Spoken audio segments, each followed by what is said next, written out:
partners. Thank you for joining us today for this Dementia Research Dialogue. This is a special one. This dialogue, it is dedicated to all the women in dementia research, including us, in recognition of the International Day of Women, which we celebrated on 8th of March, but we are still in March, so it's a good time to have this special session.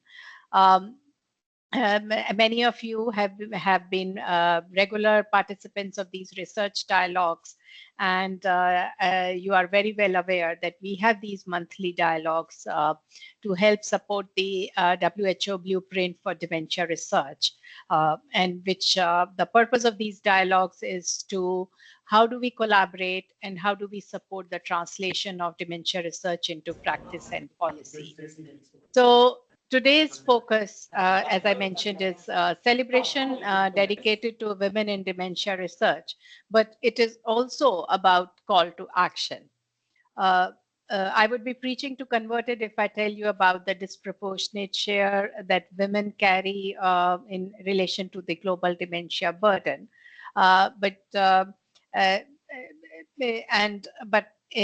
It's not only that dementia is more common in women, it is also that majority of the caregivers are women. And additionally, and when we think about a representation of women in dementia research, women remain underrepresented. And so it is about, be it in participant in a trial, be it as a researcher. And so this also limits that how do we think about the diagnostics, therapies, and intervention that can truly work for the female population. So it's therefore extremely important that when we think about all our efforts, be it research, be it advocacy, be it community engagement, that women are important part of all the work that we do in dementia care and research sectors.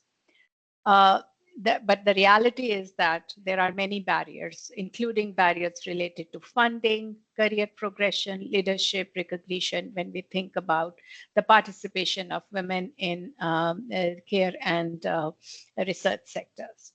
So what we are going to do today in this dialogue is to look at these inequities that are there, and also thinking about, we recognize these inequities, but more importantly, what can we do?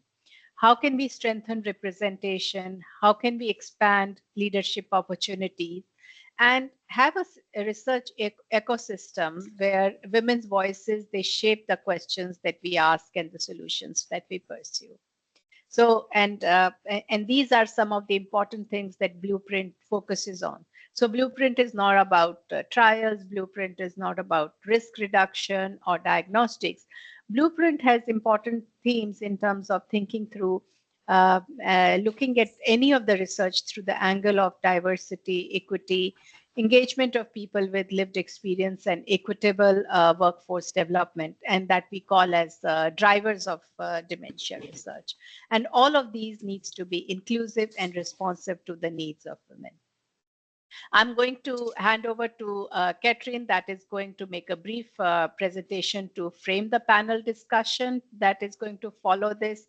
This panel is multidisciplinary, as you will hear from people from the perspective of research, from leadership, from lived experience. And I hope and I believe that these insights will help us understand what it takes to make dementia research more equitable, more impactful.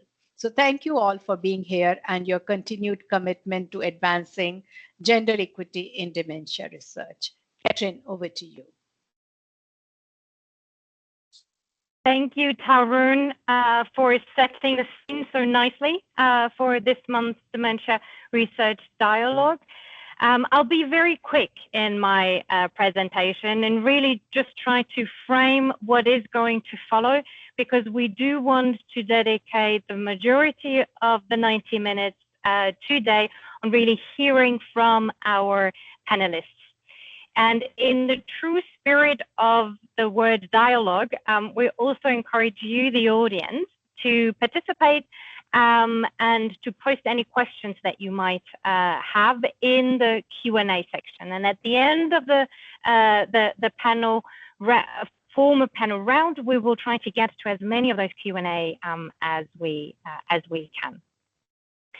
But so now, for now, just let me give you a brief overview of the blueprint and our monthly dialogues. We've been running these monthly dialogues now for a bit over a year to support the implementation of the Dementia Research Blueprint.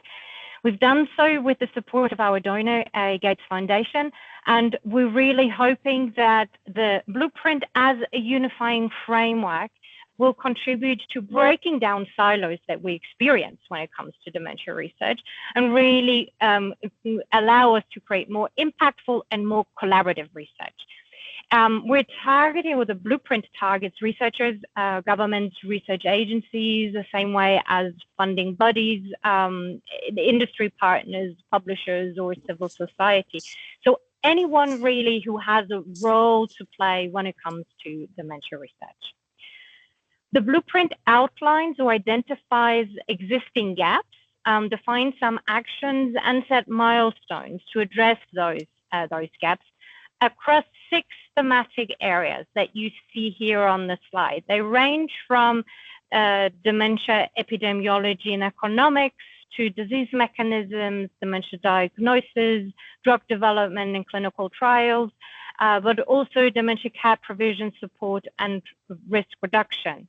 But importantly, and as Tarun has highlighted in her opening remarks, the blueprint also outlines so-called drivers of research, and they are the systemic levers, things that need to change at the system level in order to create a more enabling environment so that we can actually collectively do more efficient, more equitable research with greater impact. And the drivers of research are things like empowerment or engagement of people with lived experience, greater diversity and equity, sustainable funding, access to data and resources, but also capacity building, use of technology and innovation, sharing our knowledge, and the dialogue is also playing a big role in sharing knowledge and translating it into practice, as well as regulatory environments. So why do we want to focus or dedicate the session to the women in dementia research? You heard Tarun talk and touch upon some of these. First and foremost, women make enormous contribution to dementia research, but they do face or are held back by persistent career, funding, or leadership barriers.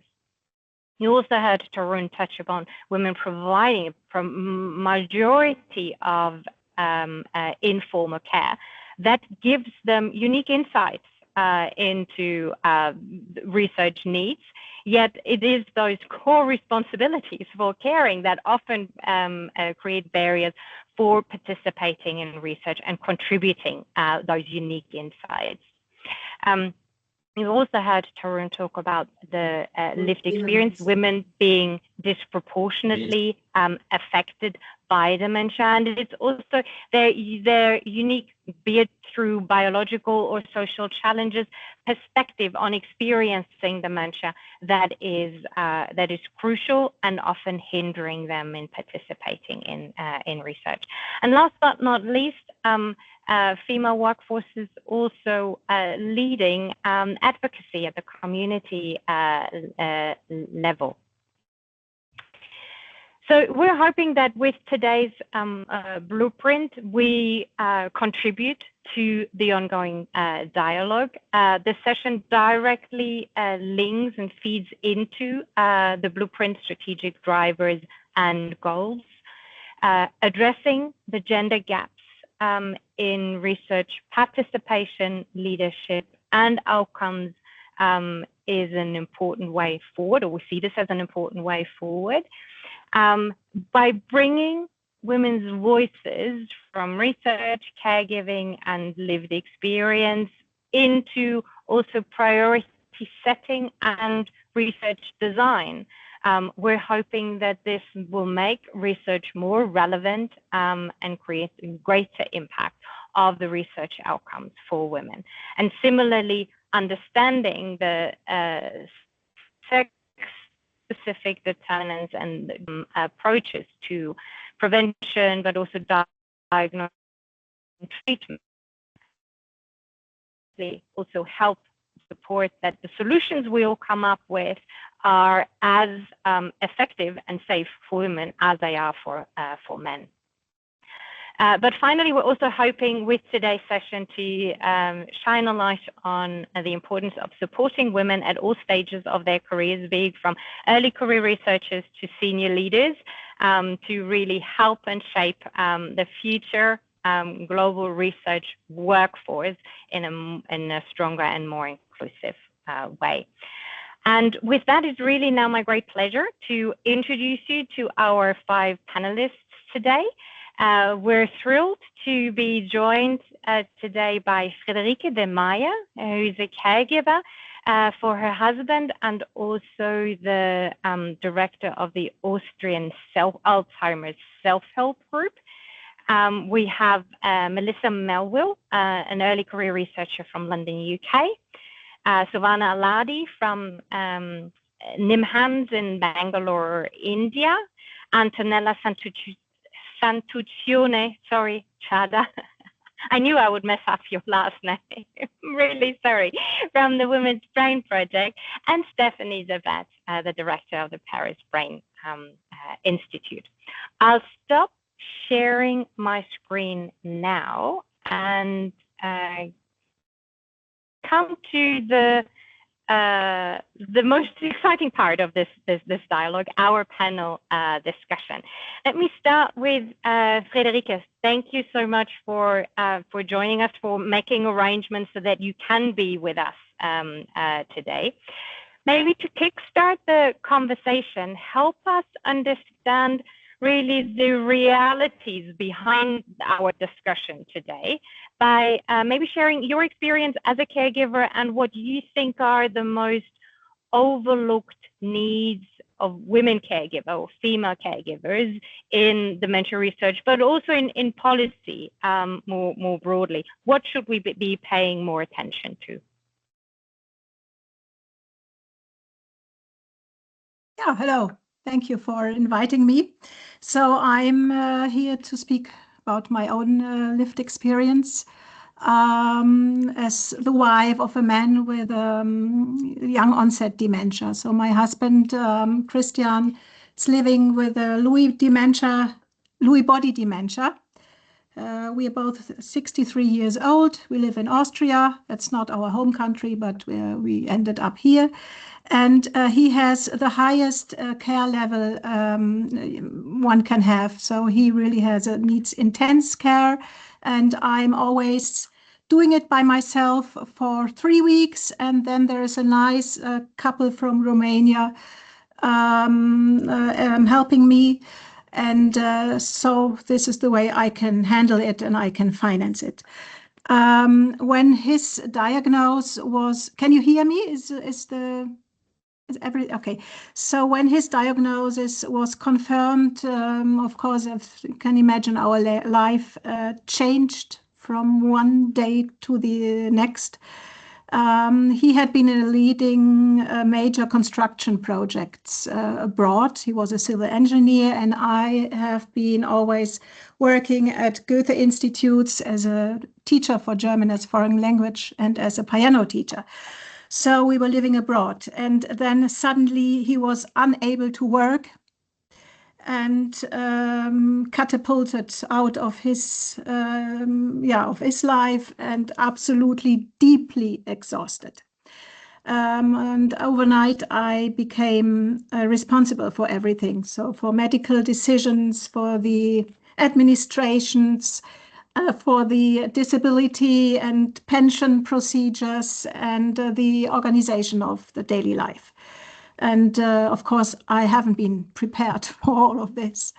At the same time, I have to say that I was not completely alone. Yeah, a friend of mine, she told me, Friederike, Alzheimer hits the whole family, and And I say, and needs a network.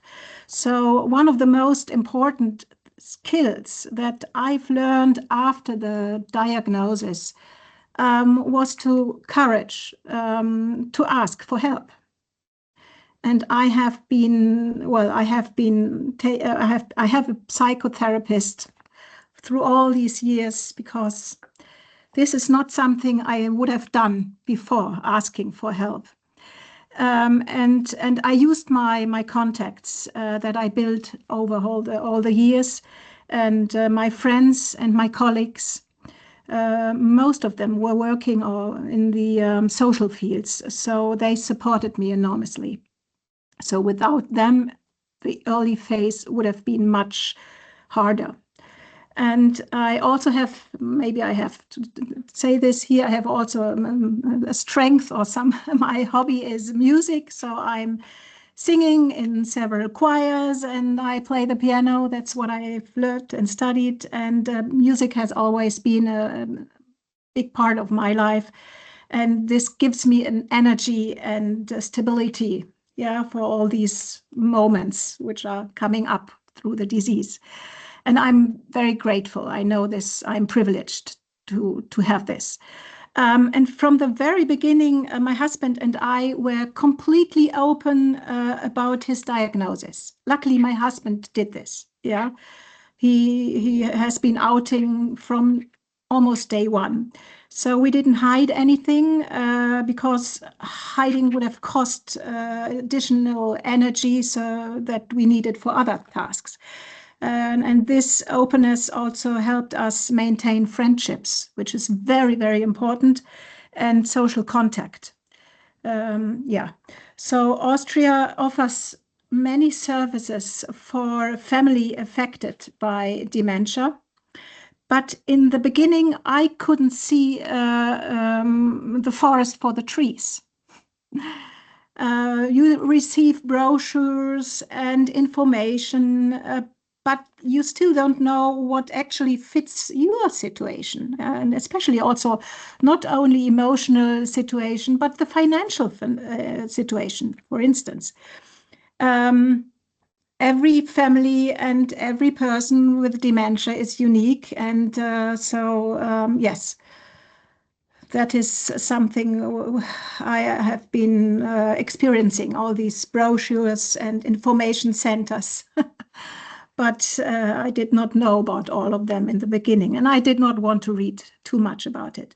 And when my husband received his first care allowance, I don't know whether you all know, there is well, maybe we are very privileged in Western countries, but if you're living with a disability, you get a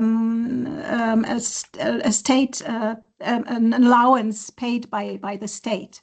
It's not easy to get this, but we got this, and the official letter, I will never forget, listed everything he could not longer do independently, and reading those lines felt like a job description of work I already did all the years before, since I'm married.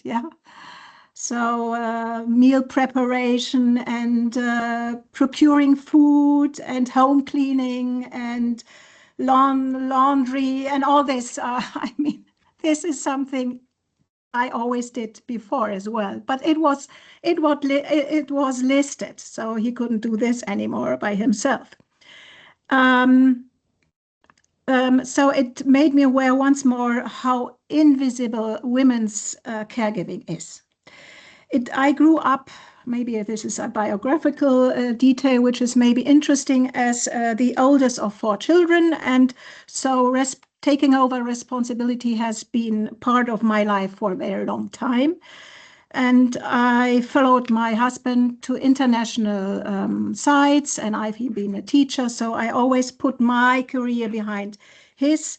And we have 3 children, and later I followed him to international construction sites, and I always worked without being socially insured. So when our children left home, I finally planned to start my full-time professional path, but the diagnosis changed that immediately. So through all this, I have also learned to accept outside help, professional caregivers, assistants, people who support my husband, and we welcome people from all countries, even if their German is not perfect. I don't care. For us, this is an enrichment and not a barrier. And fortunately, my husband never had problem being supported by new people. Yeah. From my experience, several needs of women caregivers remain overlooked. So first, the emotional support. So women often carry fear and shame and responsibility silently. Yeah. Then there is guidance rather than information, I would say. Brochures are not enough. Families need someone to help them navigate what is right for them. Yeah. In the best case, somebody, social worker or somebody else would come at home and look over all the situation. And there's the recognition of unpaid care work. There is no recognition of unpaid care work. Without my voluntary role as a chair of Dementia Self-Help Austria, my caregiving contribution would be almost invisible. And then women's own brain health, my brain health, what started, 5 minutes are over, it's 2 sentences. Yeah. Yeah. Okay, because I think you were touching on very important points and we want to come back to them. Yeah. Yeah. So this is my last thing, my own brain health. I was, starting menopause when the diagnosis came to my husband. And as we know, 2 of 3 people with dementia are women.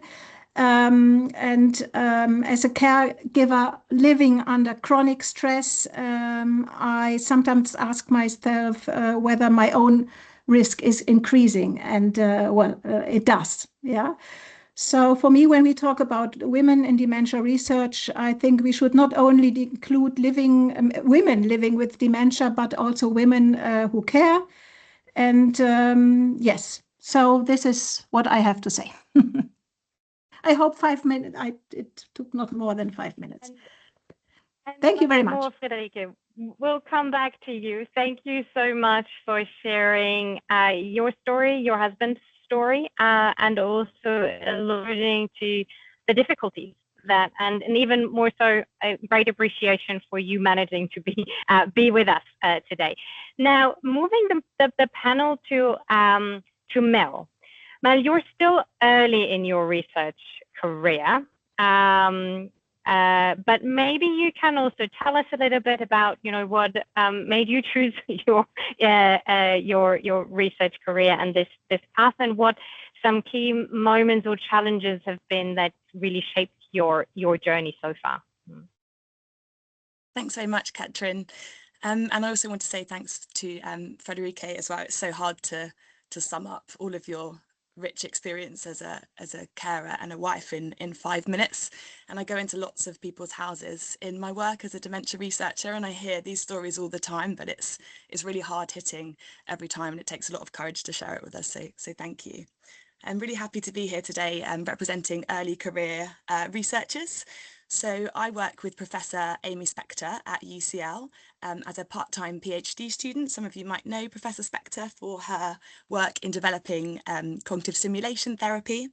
And then I'm also working on an NIHR grant with North East London Foundation Trust, so an NHS trust, looking at the use of compassion-focused therapy to help people that have been diagnosed with dementia and might be experiencing some mood problems, so some anxiety or some depression as well. And we touched earlier on fear and shame around the caregiving role, but I think a lot of people that recently have their diagnosis of dementia also have a lot of fear and shame around their diagnosis as well. So we're trying to help people with that through a randomised controlled trial. So we recently ran a feasibility study, which was 2.5 years long, and that was successful. So we've been awarded a grant to continue for the next 3 years, and we're hoping to recruit about 300 people around the UK to see if this therapy works. So it's a talking therapy and it's group therapy. So the aim is to help people respond to themselves with a bit more kindness when they're in any form of distress.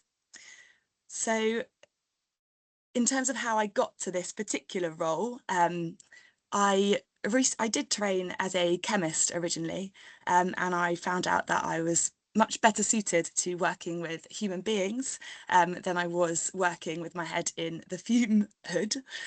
So after doing a master's in chemistry, I ended up working in a science communication role. So I developed conferences specifically around drug development and drug discovery in the neurodegenerative area. So I learned an awful lot about amyloid targeting and tau targeting and neuroinflammation and all different types of drug development for Alzheimer's and different types of dementia.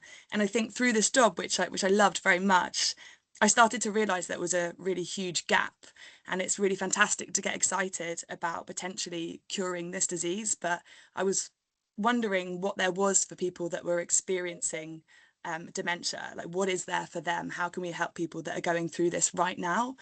So I decided to leave the communications role and retrain. So I did a 1-year conversion course in psychology, which you can imagine is quite intense. So within 1 year, you gain a master's in psychology.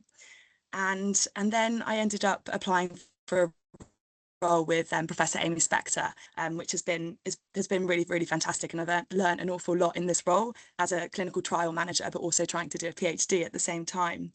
So some of the challenges that I've faced in working in this area have been around denial. So we're trying to recruit people with dementia that are experiencing low mood. And of course, we find that some people are really unable to admit to myself, a researcher walking into their house, that they are experiencing low mood or depression or anxiety, and sometimes they're not really able to admit that they have dementia in the first place. So I've had some really challenging conversations with people in their homes, and also this lack of compassion. So compassion focused therapy, we're there to develop compassion and help this muscle kind of develop for people that maybe have a very self-critical voice.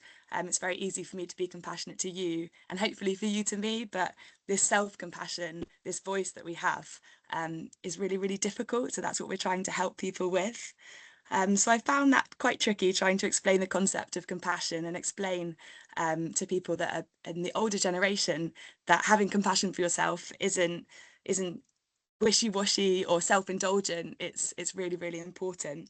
I find that it's a real privilege entering people's homes. It's one of my favourite things to do, and sometimes they want to show you their garden or their potatoes they've grown or their wedding photographs, and I think it's amazing that they trust me as an NHS researcher to enter their home. So that's been kind of one of my favourite parts of the role. I've also been doing some other work in terms of menopause, which Friederike touched on as well. So working with the World Health Organization and Martha Hickey, who I believe is on the call as well, looking at menopause hormone therapy and dementia risk. So if you take menopause hormone therapy, does that increase or decrease your risk of dementia? So far, I've had lots of different pockets of research already, and I'm only in the first few years. So compassion, dementia support, or lack thereof in some cases, and running a clinical study. So it's been quite a plethora of work so far. Thanks, Mel. And hopefully we'll have time at the end to come back to some of the other lessons learned or your experiences on what enables you to do that, and also to have, to steer this career change. So very grateful for you to be here. Now, moving on to Savannah. You've been in this game for many, many years. You've established memory clinics in India. You've led research teams in India. Can you share a bit more of your background with the audience so that they also get to know you, but then also reflecting on your years and decades of experience. Enlighten us a little bit on what you think are the biggest challenges of ensuring that we have meaningful women participation in dementia research, particularly in low income settings. So thank you, Catherine. And I'd like to thank you, Tarun, and everyone at WHO, friends for so many years now, to having invited me. It's true that I've been in this field for very long, and listening to Friederike and listening to Melville has just, each time it inspires me to stay in the field. And I think if I have to say one thing, I think the biggest challenge is that we face the same problems in so many different ways. And the problem continues to be the reason that we continue to stay in the field. And I think that's what women do the best, whether it's in dementia research, whether it's in life. So I am a neurologist. I coordinate a memory clinic service, a multidisciplinary memory clinic service in National Institute of Mental Health and Neurosciences in Bangalore, India. And being in a field that was completely unknown, maybe 25, 30 years back in India, as I trace the kind of work that I have done, I think it's always been about the voice of inclusivity. So we do not have tests or way of diagnosing dementia in people who speak many different languages, and most of diagnostic tests were in English. So the first step was to actually develop tests for people who spoke other languages. And then we did not have tests for people who were illiterate. So we had to develop ways of evaluating cognition among illiterate people. And as I go through this list, and I will continue now, you will start seeing how each of these challenges that we faced in dementia diagnosis and care are amplified so much more in women, whether it's about being illiterate. And then the next challenge we had was to study risk factors and protective factors for dementia among South Asians. And there is hardly any literature even now, even after 25 years, about what makes the South Asian unique in the terms of being more at risk or protect, and factors that protect them from developing dementia. Complex genetics, higher cardiovascular load. So these are all the areas of research that I work in. And you can see that all of these factors are now clearly more prevalent among women and completely or understudied. So early in my career, her healthcare systems and research organizations in India showed a very limited understanding of dementia. They offered very little support for my work in the field. But at the same time, Western research did not pay much attention to how these diverse cultural contexts influence dementia. So we had to really bridge two very disparate worlds and facilitate mutual understanding. And that was very challenging. And I think that's the same thing that we are dealing with women. We are, each of the research work that I did, the first author has been a young woman that worked with me. And when I listened to Melville, I remember so many women who worked with me. And as I trace their careers, there has been such enthusiasm, such dedication, such brilliance in their work, but very, very few of them have continued in this path of dementia research. Most of them are doing very good work, but either in care or they're providing care for their families, but they have not fulfilled their potential. And I miss them every day. And I think that is the biggest challenge for women who are engaging with dementia research. It is often the women who come into dementia research because they're motivated. Like Melville said, they start off with doing engineering and biotechnology and statistics, but they come back into dementia because they remember their grandfather, or they want to understand people's behavior, they want to help. So they are the best people to do research in dementia, most empathetic to our caregivers, but at the same time, these are the very reasons that they often are not supported. And I think these are some of the challenges that we face, that women face. And I think this has been addressed so well by the WHO We did advocacy, and WHO has been so kind to work with us on how to advocate for neurological diseases. And I think that's the next step. How do we advocate for women in research? And I'm sure it'll come to that at the second part of this dialogue. What is, like that Tarun said, what are the actions that we have to take to actually keep women in dementia research? And how do we help women protect their brain health, and how do we help all these caregivers who are doing such a wonderful job at great cost to themselves? So I think I'll stop here, Katrin. Thank you, Savannah. Really thought-provoking, and also maybe now a good opportunity for me to mention again, we have our Q&A.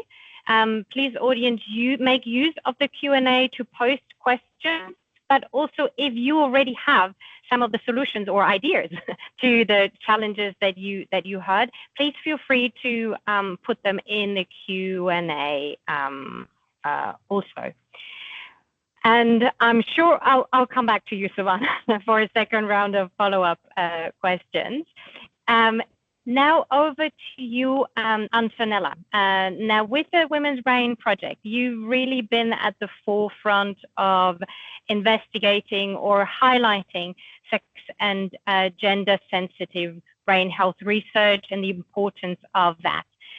So from your particular perspective, can you share with the audience kind of like what some of the major shifts are that you believe are really needed in order to move the needle and to really advance more precision medicine for dementia, specifically for women? Sure. First of all, thank you so much for this kind invitation to contribute to this incredible discussion. And if I were now in a room, I will stand up and make a standing ovation for Friederike, because I think that her voice, it is the voice of all the patients and all the family that I've been trying to support in my early days when I was a medical doctor and a neuroscientist working on Alzheimer's disease and other type of dementia. And the burden that it's on the family, on the carers, and even on the doctors when they have to try to help patients, it's enormous, because we don't have yet the right treatments, the care, the solutions to alleviate the sufferance of individuals confronted with dementia. This was one of the reasons why, when working on finding a molecule for removing amyloid from the brain of people with Alzheimer's disease in the early days of my career, I was absolutely puzzled by the fact that me as a doctor and as a researcher, I would have never paid attention around 20 years ago to the fact that majority of my patients were women. And when I heard of that from, advocate coming from the United States to Lausanne to a gathering of experts, I said, I have to fix it. I have to try to find a way to understand why more women are impacted by this condition, and how we can eventually even change the societal construct that has the woman at the role of caregiving and higher risk, therefore, of having herself later on dementia. Now, the journey started with the Women's Brain Project. You said it right. Today, we became a foundation. So we are the Women's Brain Foundation, and we focus on sex and gender precision medicine. Why that? Because we believe that we need to have a tailored approach to men and women in finding solutions for brain and mental diseases. We know that women are the majority of people living with Alzheimer's, but it's also about other brain conditions like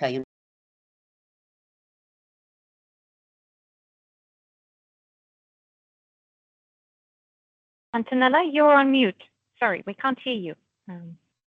No, sorry, something there happened. You are, yes.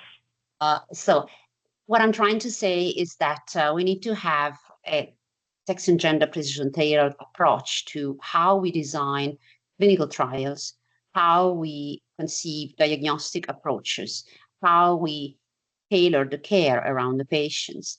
And eventually, this will lead to a more precise, better approach. we started with generating the science. I believe that data speaks before than anybody else. This was 10 years ago. People laughed at us when we began. They told us, do you need another women association for talking about this topic? And we said, well, it's not about being feminist or women or men. It's about doing the right science. And so far, we've been neglecting the inclusion of women in preclinical research and clinical development. So let's, redesign the entire narrative. And by, publishing one paper after the other, I think we have in our collective something like 120 peer-reviewed publications, I don't know how many policy pieces.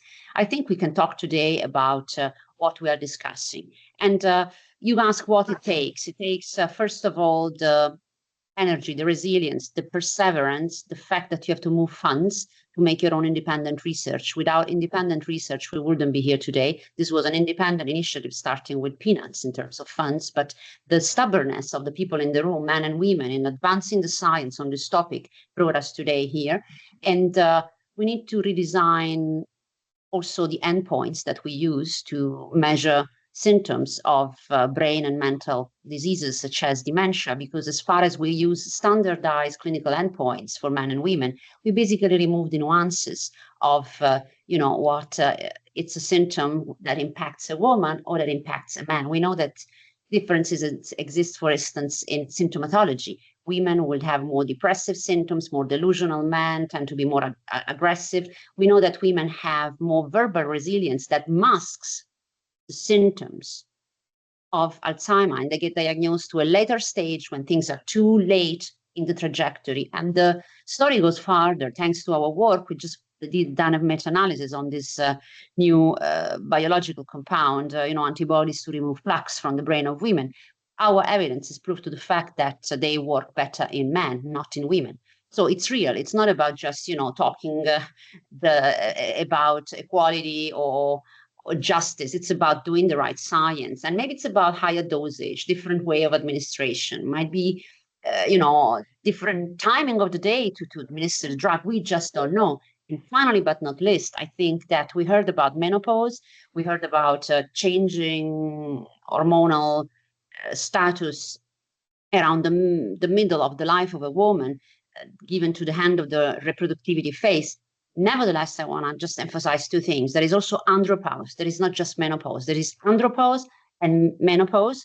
We need to understand why certain individuals have a healthy transition towards andropause and menopause, and they don't get any brain and mental diseases or any chronic condition, like even immunological disorders, and why others do. So I think it's very important to study prevention, risk factors, and why certain people have it better than others. Only then we can implement changes for those who have higher predisposition, familiarity, genetic mutations, and solve the mystery of what it is Alzheimer's, what it is dementia. These are devastating diseases. My work, it's in the name of all the patients I've met, all the family I've met, and I won't rest until we don't have a solution for this. Thank you, Antonella, and point very well noted or taken on there are some female sex-specific topics and research gaps that we need to look at, but then the same is also many unknowns still have for, you mentioned andropause, and using also that dialogue to pinpoint to the existing gaps on either side, and the importance of really looking at it in a differentiated way. And I'm hoping we can come back to this later. But now let me introduce our fifth and last panelist, Stephanie Debat. Stephanie, can you share your trajectory, what led you as a researcher to be leading where you are now, and what kind of key scientific you believe need to be most urgently addressed in order to understand our, or in order to improve our understanding of dementia in women? Thank you so much, Catherine. So first of all, do you hear me well? Because I had a brief interruption of my connection, but is it audible? It's okay. Okay, great. Well, and first of all, thank you so much for inviting me to this panel, and I really enjoyed the discussion and also our preparatory encounter. It's really very encouraging that there's these events that you're organizing. So a brief introduction on my trajectory. First of all, as you said in the very beginning, so I have the privilege of leading the Paris Brain Institute since a bit more than a year, which is a neuroscience institute that actually deals with a large spectrum of brain disorders, also encompassing mental disorders, but with a strong focus also on dementia. And I trained as a neurologist and also subsequently as an epidemiologist, but with a strong interest in genetic epidemiology, understanding genetic risk factors of common brain diseases, in particular stroke and dementia. And I had the privilege in recent years of having subsequent leadership roles in quite different organizations that actually taught me a lot of, first of all, I had the privilege of leading a public health institute that had a strong focus that has a strong focus on neuroepidemiology in Bordeaux. And then from there to launch a vascular brain health institute, and then now recently this Paris Brain Institute. And I also had the privilege of working in large consortia and coordinating some of these, but it's only in recent years through some very inspiring encounter with actually a former Secretary General of the United Nations that I became much more aware of the importance also of including in these consortia a much more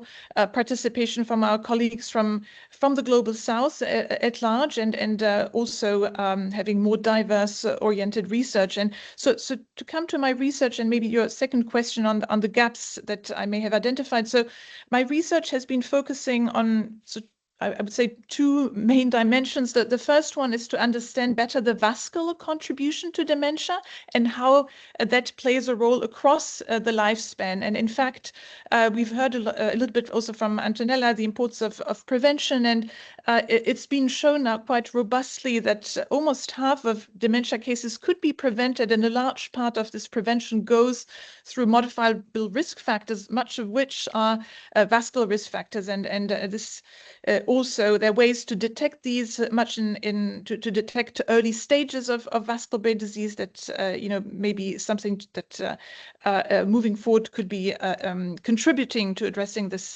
dementia prevention gap. But the other dimension has been focusing on genetic risk factors of common forms of dementia and how understanding these genetic determinants can accelerate the development of new therapies, including through drug repositioning.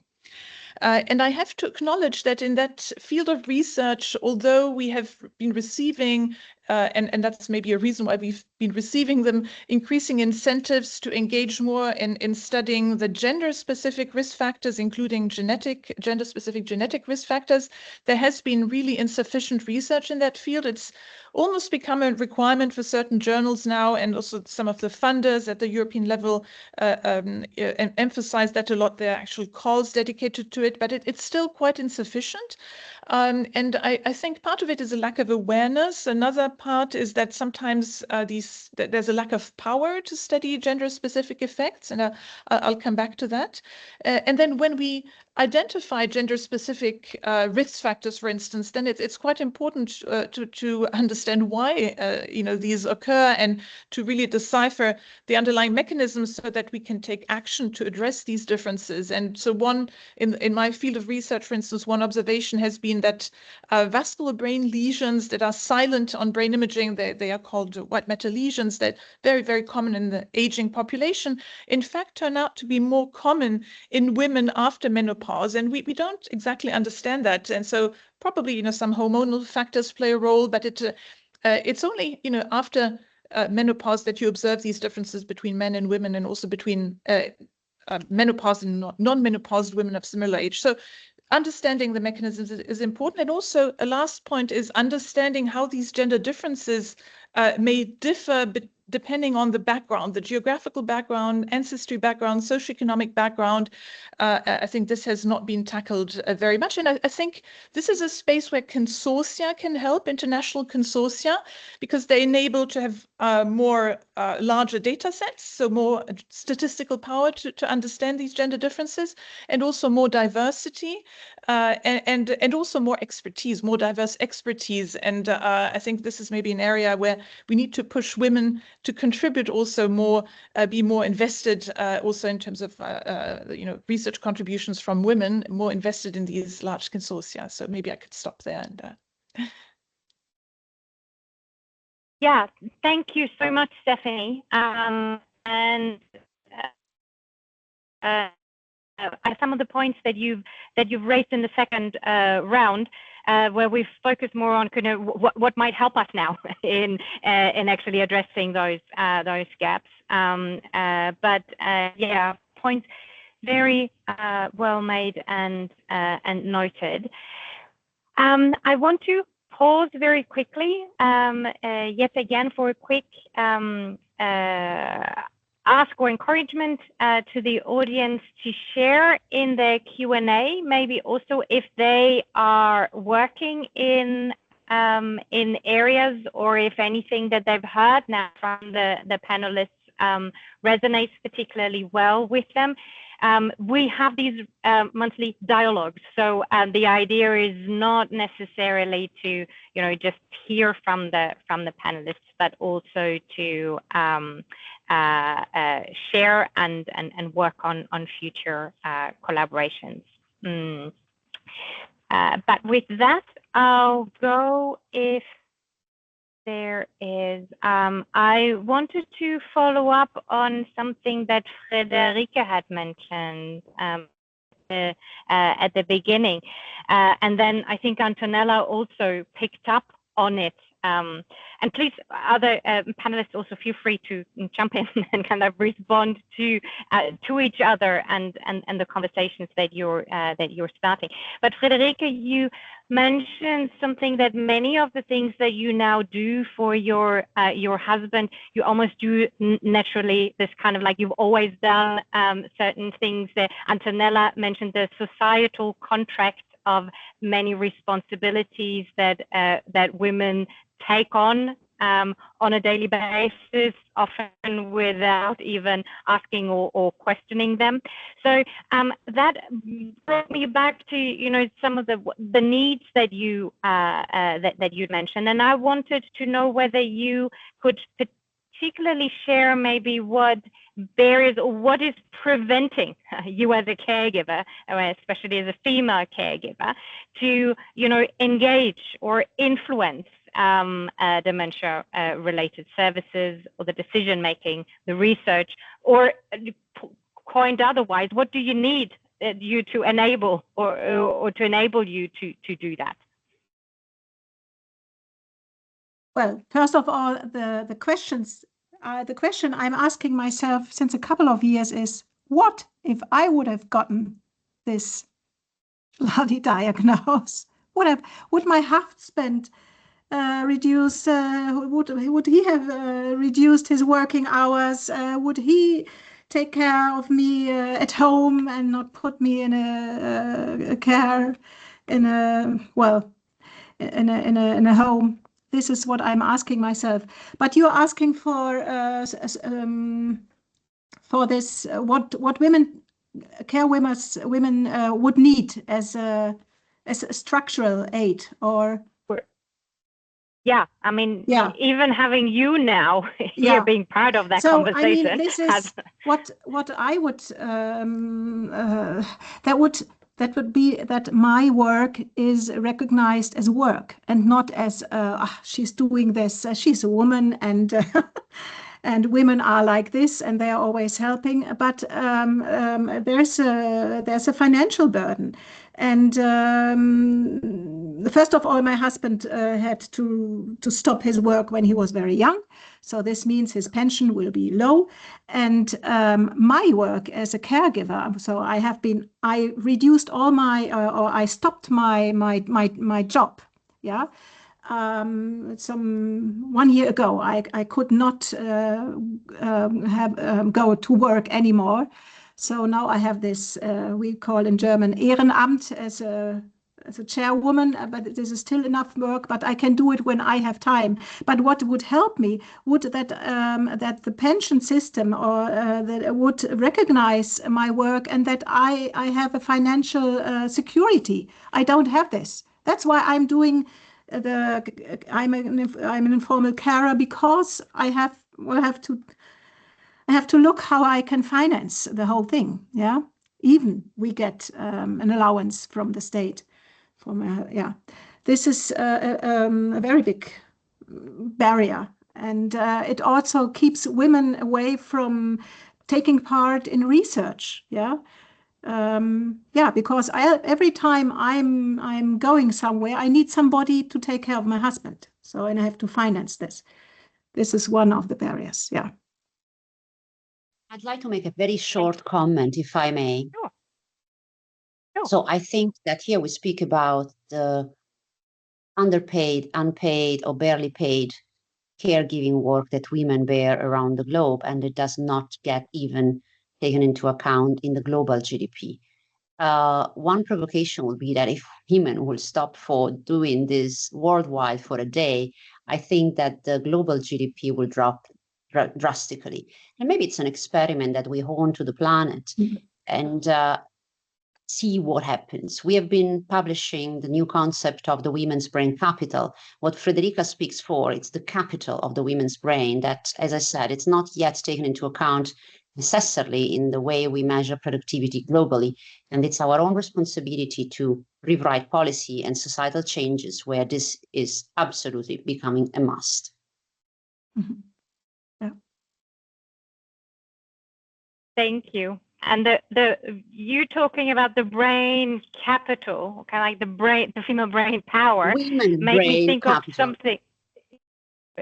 Yeah, made me think of something that Silvana had mentioned during her opening remarks, and I actually now want to play the ball to Mel. And that was, Silvana, you had said it's disheartening or heartbreaking to see that many young researchers, female researchers that you'd seen and nourished and mentored, kind of eventually drop out of the workforce. Now we have Mel here with us, and I was wondering, Mel, what kind of mentorship or support network or infrastructure would you need in order to retain, kind of like, or remain in the workforce and continue this research track? Thanks so much for that question. I think it's really important to consider.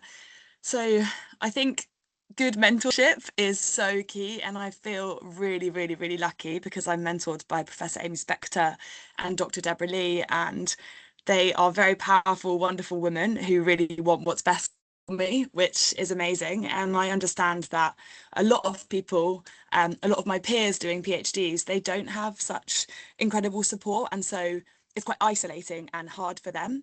And so at UCL, and I don't know if this is practice at other universities, but we have something called a thesis committee, which means that you develop a group of professionals or academics that are a bit further along in their journey, and you meet with them maybe 4 or 5 times throughout your PhD, and your first supervisor isn't really allowed to come to those meetings. So are having problems with your first supervisor, if it's not going really well, if the timelines aren't working, if you're going head to head, then at least you can meet with your thesis committee and speak to them about it, and they can give you some really good advice, and you can use them as much as you need to. So that's some advice that I would give around that, and look for other mentorship opportunities as well. There's lots of things at UCL where if I wanted to seek mentorship from a postdoc, I could find that.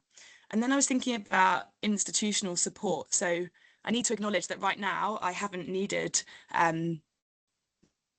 maternity leave, I haven't needed going through the menopause, I haven't needed a lot of these things that women in the workforce will need at some point. But I know that UCL does have quite good policies at the moment. So just last week we got an email talking about paid paternity leave, which is really fantastic. Increased maternity leave, also paid leave for people that are experiencing pregnancy loss, which I think is really great that UCL is doing that now, because that's huge and untalked about, I think, in our society. And then also external providers for care, if your care falls through last minute, for if you're caring for loved ones or children. So I think a lot of these support policies that we have, I think it's also about making sure that people feel comfortable using these policies, because it's all very well and good saying, oh, we've got all of these policies, but if your manager isn't very supportive of them, then it's quite hard to access them. Thank you, Mel. And I'd want to now point back to Savannah. But before I do that, just I noticed that Martha had her hand up. And I'm sorry, Martha, I didn't see. So was that in response to something that Mel had said? Do you want to come in now, or you want to make a general? Yeah. Thank you. It was in response to something that Stephanie had said, actually. So I'm a gynecologist. Sorry.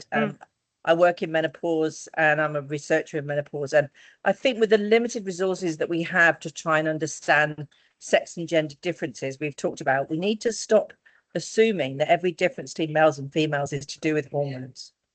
There's such a lot of work going on in that space.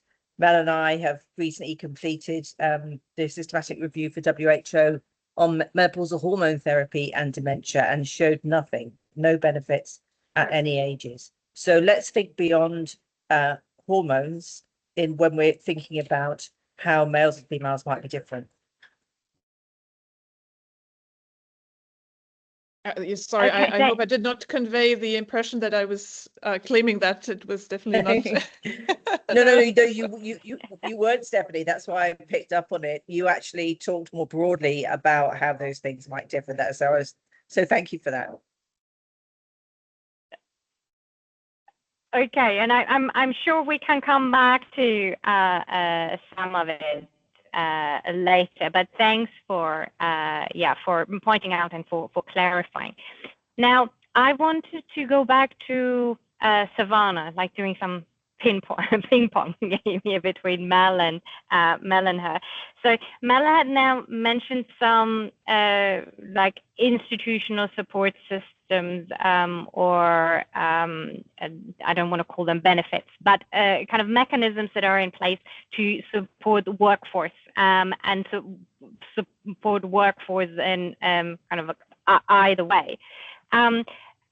I wanted to ask you, kind of like, to what extent those similar infrastructure mechanisms kind of like exist also in your part of the world, or then also asked differently from a global perspective, kind of how do these mechanisms kind of like relate in a low resource setting or context such as yours, and what are the needs that you would need in order to retain your human resources?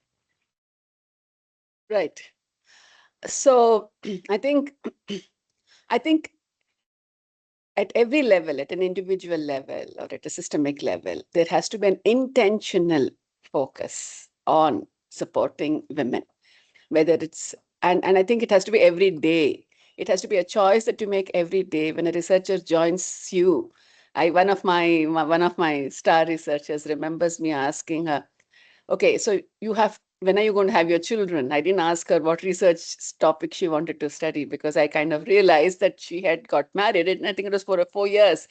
And I don't remember asking that question, but she remembers after writing 9 papers, she said that, you asked me that question and that got me thinking.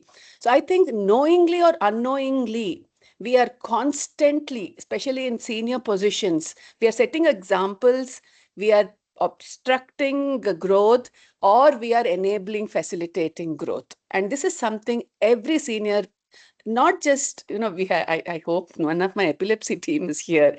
I call them Ocean 11. There are 6 men. And they walk to the canteen and they walk up, and we are a bunch of waddling, sprightly, bright, young, middle-aged women. And it's you can see the difference. And I think we are outperforming the epilepsy team, frankly. So, but I think at every point, individually, it's a choice. So when you're sitting in an interview panel and you have people coming to you, and you have a choice of choosing this boy who is, who's not going to have any, especially India is still very patriarchal, and, men get away with a lot of things. You have to choose that bright woman whom you might have to support a little more, but who might give you that much more because you are supporting her.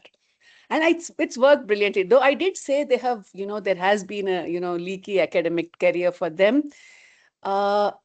If you do that, they give their best. And I think as a senior career researcher, that's something that you have to rededicate yourself every time. When you see a shift in the way they, I remember one of my male mentors telling me, you used to be, so responsive, so enthusiastic, saying yes for everything. What happened? It was 10 years later and a child later, and, life happened.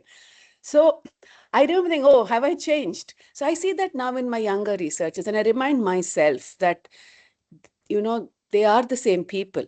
So I think that is one thing, and I can go on about that. I work with some wonderful women now. So institution, I think it's a choice for the institution to support women. I think funding has to be for, I think research in gender in dementia is so exciting. While a new, say gene or a new drug might be exciting, this is an unexplored but super exciting area. Just so wonderful, if you can really understand why women are more at risk. Is it, genetics? Is it the life that we lead? Is it so many? Is it a manifestation like we heard from, Antonella, that the verbal resilience that women have? I think this area itself is exciting, and I think that, we should really have more and more people research in the field. And then, of course, there are many, and I think that when in the clinic, I don't know if I get a chance again, so I have to say this. In the clinic, when a couple comes and sits with me, you have to spend more time with the caregiver. I say, this is fine, we've made the diagnosis, but now turn to the caregiver and spend equal time with the caregiver, especially if it's a woman. And these are choices we make. Of course, advocacy and awareness is very poor. This kind of dialogue is going to be very helpful. More people don't know. And it's like I don't know, Antonella or Frederick said, it's hidden. Frederick said, it's hidden. It's completely hidden. And we've worked on a project with London School of Economics. It's called the STRIDE, Strengthening Responses to Dementia. And we did a lot of work on unpaid care, informal care. And women do not, there is a lot of it that has to be unearthed, and scientifically so. So the areas of research, funding for research, support for researchers at every level, I think will make a difference. Yeah, I'll stop here. Thank you, Silvana. Keeping that solution framework, like what do we need to overcome the barriers? I was wondering, Antonella, if you could reflect on international collaborations or your experience on, how maybe working with the Women's Brain Project with other international key players can help ensure that, the research priorities that are most pressing are really embedded in their investment decisions, in influencing basically in investment decisions. I was coming when I started the Women's Brain Foundation as a hobby from the private sector. So I worked as a physician, as a researcher, then I moved into regulatory organizations, and finally I was in the private sector. This is where I've learned that private-public cooperation, it is the key to transform. Nevertheless, I can only echo the concern that was shared earlier about not enough funding, because I don't think that, frankly, health is not at all a priority of where the global funds are anyhow allocated. We have at the moment distractions to a global scale of where money are going. And I believe that if women, a collective of women, will be leading the world, those funds won't be put into where we see it allocated now, but they will be certainly into health first.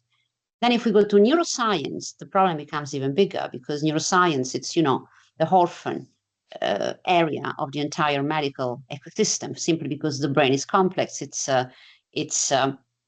difficult to be studied. It's highly risky to bring successful drugs and solutions on the market. It costs a lot of money. Majority of the patients are women. Majority of the caregivers are women. So who cares? There are disease areas which are much more remunerative. So I think that by establishing, first of all, by illustrating this phenomenon, second, by putting the funds and establishing private-public partnership, this could be a solution. Nevertheless, I want to tell you two personal experience on what happened, at least to us as a foundation.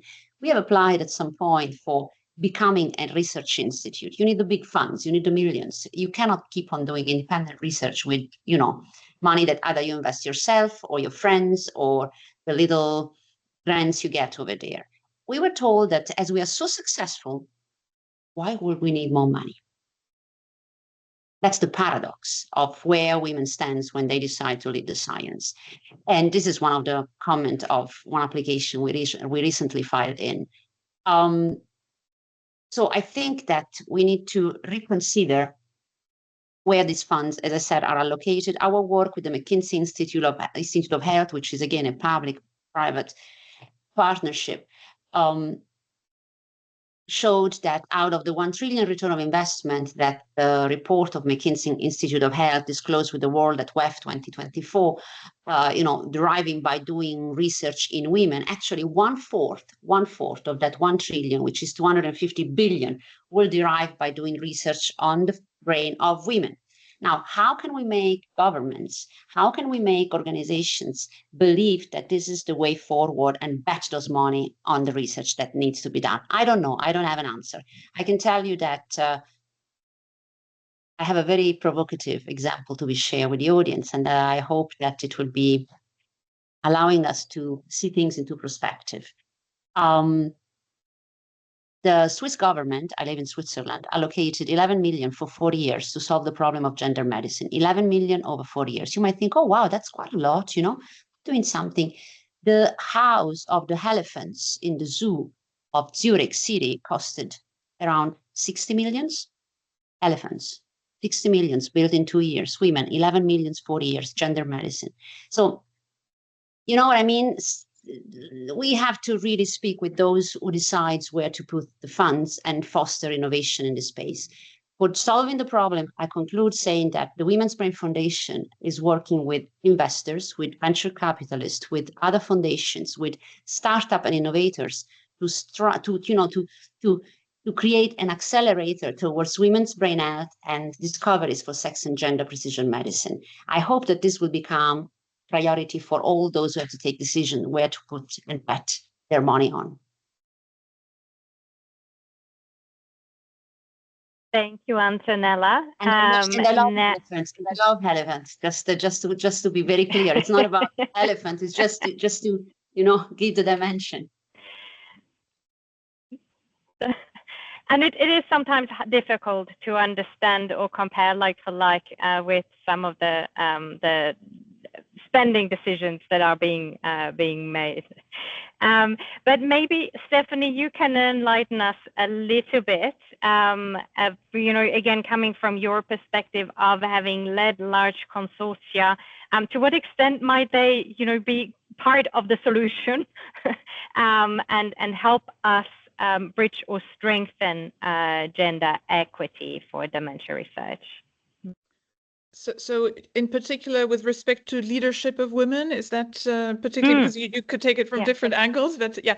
Well, yes, no, that's a great question, and I also like the comments that were made just before. Just before I come to your question specifically, I'd like to mention some of what Suvarna has been mentioning about unconscious gender bias. I think there's even, I think, neuroscientific grounding for that. And we have some researchers actually in our institute. Violeta Zuzovic is one of them, actually doing research to understand why these biases actually exist. And I think maybe it could help us overcome them a little bit as well. But coming to your question, indeed, I think this is, I think, a place where we can, the consortia, international consortia, can be a place where we can really work jointly on promoting better representation of women, but also women from different backgrounds and from different countries, and this is very important to have both these elements reflected in leadership positions.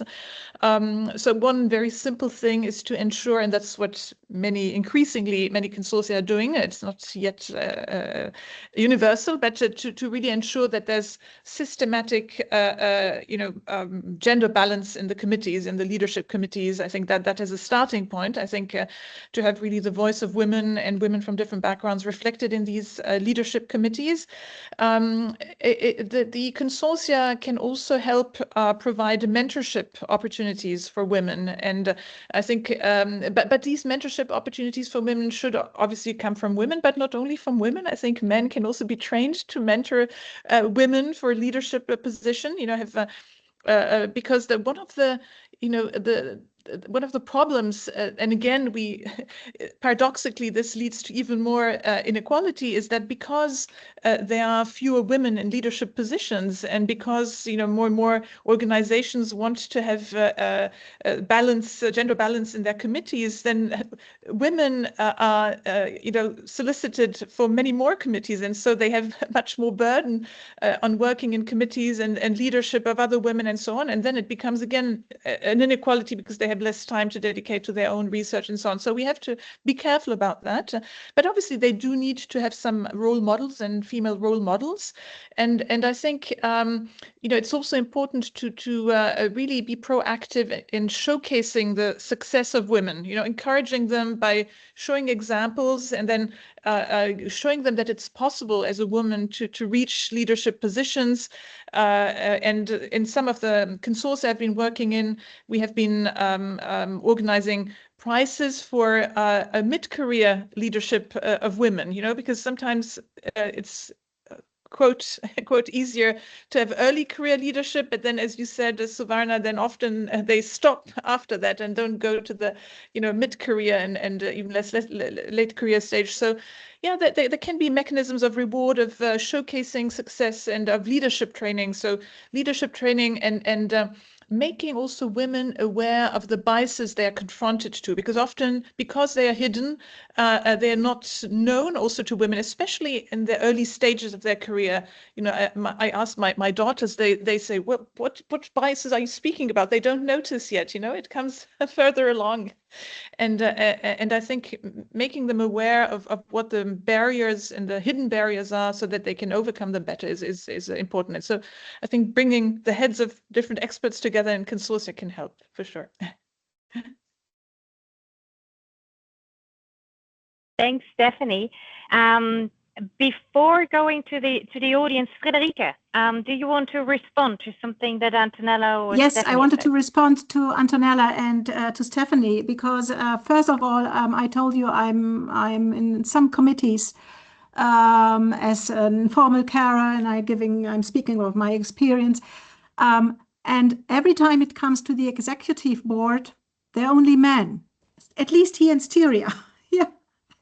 This is, and when I tell, I'm wondering, 2 or 3 women are having this disease, and 4 or 5 women are formal carers, 4 or 5 people who are caring are women, and we should change this. There should be at least 1, but better 3 women if there are 6 men in an executive board. Part of her, but this is, they are laughing and they say yes, and they think no. Before I have been working in an organization for women who are searching for a job, and especially migrant women. And I always had this gender and diversity module. We were speaking about this. But as we have more and more societies which are divided, 50%, and we have these upcoming right-wing parties, especially here in Austria, the question about gender and diversity, you are not allowed to speak anymore about this. It doesn't, the people are thinking it doesn't exist. So I'm wondering whether also this is also concerning the research at universities. I don't know, I'm not working at a university, but I'm afraid that they get less money. This is what I wanted to say. Thank you, Friederike. And I think the point also touches upon something that David had put in the Q&A, by extension, climate and shifts.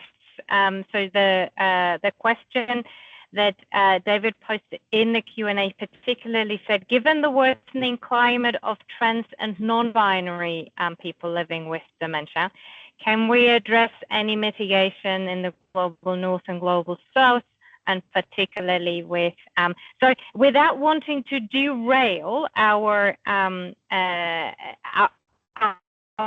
conversation, and I'm thinking that particularly the question that you're raising, David, deserves a session on its own, not being tacked at the end of 1.5 hours of women's health. But I was wondering whether one of our panelists wanted to quickly respond or touch upon this kind of like just the general environmental changes and how they might affect the discourse on gender equity, but inclusion in general. And then, David, I promise you we'll come back to this and dedicate a special session for it. Anyone from the panel who wants to take this?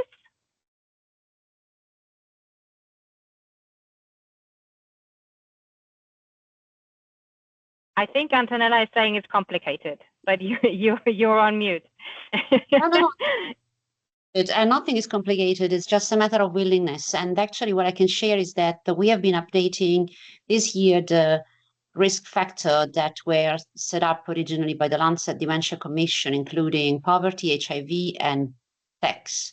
Now, whether we should include gender to also partially respond to the question raised, my point is yes. And why? Because it's not just sex, being man or woman, but it's also gender and all the nuances. We just know that sex is not that binary as we think, by nature, by choice, by whatever. So I think that they should be included because they impact our health. It's an element that impacts our health, our well-being, our existence. So it has to be analyzed the same way we analyze whether we are fat or too thin or tall or short or whatsoever. I'm just making very banal example to make understand the audience what I really mean. And why we should include, so we were able to include gender. So if you now look at the specific risk factor for dementia, sex has been included, and being a woman is a specific risk of developing dementia. Now we should include, in my opinion, gender. And why? Because gender, it's also modifiable. Sex, maybe you can or you cannot, and it takes an whole journey to make it happen. But gender constructs in a given society can be easily changed, right? I mean, based on how policies and how decisions are taken, workplace, workforces, whatever. So I think to your point, is it difficult? No. It's doable? Yes. Do we want to do it? We should. Who is going to do it? I hope us. We spoke about intrinsic bias. I think Stephanie touched base upon, Savannah as well. We're all biased and we cannot remove it. It's just the way the brain is wired. So I think that we need to have the diversity of the decision makers that has to go also towards ethnicity, because the other big elephant in the room, it is ethnicities and what it takes to be a person that has an Asiatic background, an African background, or whatsoever. Now we have that medicine is designed for Caucasian, punct. Genomic data, Caucasian. I wonder what happens to those who don't have a Caucasian background. And I can tell you, you pay for a genetic test if you are not a Caucasian and live, for instance, in the Western world. You pay out of pocket to understand if you have a genetic mutation. And the answer you get is, you might have it because it's obviously that it runs in your family. But we don't know which is the gene because the databases are not set for Indians, for people of African origin, or, So yes, it's like this. That's what the answer I got here downtown, paying myself for my family. I see someone saying no. I think my point is yes, because we paid out of pocket around 10,000 for a genetic test. And the answer was Indian background. We don't have it in the database. So that's what we need to solve. Thank you. Very quickly, Matilda, and then we have Julie, but then we need to unfortunately start wrapping up already. Time was has been flying. Matilda, very quickly, over to you. Yes, very quickly. I am board member of the European Academy of Neurology, and we invest thousands of euros on leadership courses because we do believe that our women in the European Academy of Neurology, we are more than 44,000 members, are those that are going to lead neurology in the world, in Europe certainly, but in the world. That's first point, saying that societies play a major role in cultivating the leadership role. Then men and women, fine, but then we have an unbalance of more women neurologists now in the arena of European, let's say, 48 countries we have. That's one point. The second point is that prevention is the key role that women can play worldwide at primary, secondary, and tertiary care level. So investment in education, it is something that should be done at academic, but not only. And it is, in a sense, the cheapest manner we have to increase awareness about the preventable risk factors that can be, in a sense, played at also primary care. And that is a lifelong approach that you can have to prevention. So education, it is something that should go inside any level of care, including those that are not working in academic, that can play a role, even nurses, even people that are not doctors, but that have to play a role in educating that preventable risk factors are something that can be played to diminish the burden of neurodegenerative disease. And we know now that the common pathway of trajectories of brain disorders is very much something that new technology allow us to define. So we have now amyotrophic lateral sclerosis sharing with frontotemporal dementia some common pathways, but certainly Parkinson as well as neurodegenerative disorders share the same risk factors in terms of social interaction, in terms of missing good sleep, in terms of missing a good control of hypertension. And these things do not require highly specialized settings to be promoted at all levels. That is how I think the role of WHO in promoting that the brain health is not just a logo, it's not just a new sexy word that we all use. It is really something we can play even at lower level, even in countries where the tertiary care is something that is for luxury rich clients and not something that everybody can access to. So I think we have to move towards thinking what is the common denominator of a global action towards preventing Alzheimer. And the global action we can do is that we can play prevention, because so far, unfortunately, so one thing we have in common for the next 50 years, none of us will be able to definitely beat Alzheimer. This is the only thing we have in common in this call now. None of us will do. But we can only together start now in doing something to improve the condition of those living with and improve those that can be risk factors that we can fight. So that was my point, and I think WHO plays a major, major role. Thank you very much, Katri, for organizing this and for the beautiful panel of speakers today, for sharing their impression and views on the different roles we can all have in our settings in playing against diseases, but for people. Thank you, Matilda, and also thanking, thank you for thanking our panelists already. Unfortunately, we're almost at the 90 minutes already, and we do need to wrap up. But I wanted to quickly check whether any of our panelists have any final pressing, burning comments that you feel you want to reflect on or share with the audience. Now would be a good time. Friederike, yes, please. Yes, despite the whole whinging I did about my situation, I must say that for my personal, well, I have been personally growing from the whole experience I went through. And I don't know whether I would have done this with the job I had before. And I'm very grateful. I'm very happy and also thankful that I had this opportunity. Even it's very, very hard to be an informal carer. But if, well, I'm an open-minded person and I love music and I'm speaking to everybody about what we are experiencing, I feel that there's a lot of support, and it gives me a lot. And even today, being allowed to speak, I'm the only non-researcher. That helps me, and I'm very well. This is something positive I want to put at the end, not only whinging about my situation. Thank you. Thank you, Friederike. You certainly helped all of us to grow also by sharing your experience. So thank you very much. Thank you to our panelists. With that, I'd like to hand over to our director, Deborah Castell, director of the Department of Non-Communicable Diseases and Mental Health, for closing remarks. Thanks, Deborah, for joining us, and over to you. Yeah, thanks, Catherine. I couldn't follow the entire discussion, but I was here in the back listening part of it, and it was amazing. And Friederike, I am also not a researcher, so we are two at least in the group. I really want to thank all speakers and participants, because it was a really rich discussion, and just underscoring how essential women are across the dementia research ecosystem, but also how urgent it is that we address the inequities they continue to face.